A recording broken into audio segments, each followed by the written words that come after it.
নারী পুরুষকে একসঙ্গে দাঁড় করিয়ে আপত্তিকর ছবি তোলা এবং জিম্মি করে টাকা আদায় করায় চাকরি হারিয়েছেন কুষ্টিয়ার মিরপুর সার্কেলের সাবেক সহকারী police super ASP Yakub Hossain.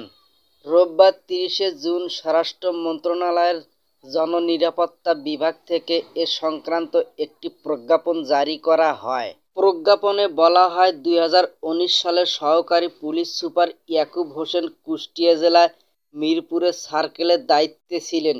তখন তার নিয়ন্ত্রণাধীন মিরপুর থানার সাবেক এসআই জীবন বিশ্বাস, কনস্টেবল আল আমিন, কনস্টেবল মোহাম্মদ আব্দুস সবুর, গাড়ি চালক কনস্টেবল শামিউল, কনস্টেবল রানা ও কনস্টেবল অনিকের সমন্বয়ে আর্থিকভাবে লাভবান হওয়ার উদ্দেশ্যে একটি টিম গঠন করেন। ২০১৯ সালে ১৯শে জানুয়ারি পূর্ব পরিকল্পনা অনুযায়ী পৌর এলাকায় মোশাররফপুর ৩ নম্বর ওয়ার্ডের লিপি কমিশনারের বাড়িতে আশঙ্কিতভাবে প্রবেশ করেন।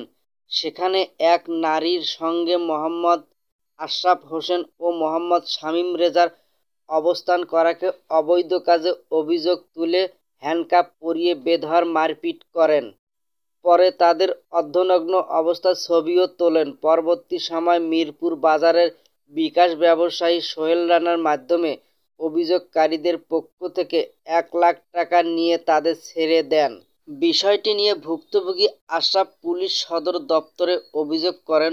অভিযোগের বিপরীতে অভিযুক্ত সহকারী পুলিশ সুপার ইয়াকুব হোসেনকে কারণ দর্শাতেন বলা হয়। প্রজ্ঞাপনে আরও বলা হয়, পরবর্তী সময়ে তদন্তের বিষয়টি প্রমাণিত হওয়ায় অপরাধের গুরুত্ব ও প্রাসঙ্গিক বিষয়দিক সহ সার্বিক বিবেচনা তাকে সরকারি কর্মচারী বিশৃঙ্খলা ও আপিল মালা ২০১৮ এর ৩ খ ও ৩ ঘ বিধি অনুযায়ী যথাক্রমে অসাবধানাচরণ ও দুর্নীতি এর অভিযোগে একই বিধিমালা বিধি ৪ এর উপর বিধি ৩ খ মোতাবেক বাধ্যতামূলক অবসর প্রদান গুরুত্বদণ্ড দেওয়া হয়েছে।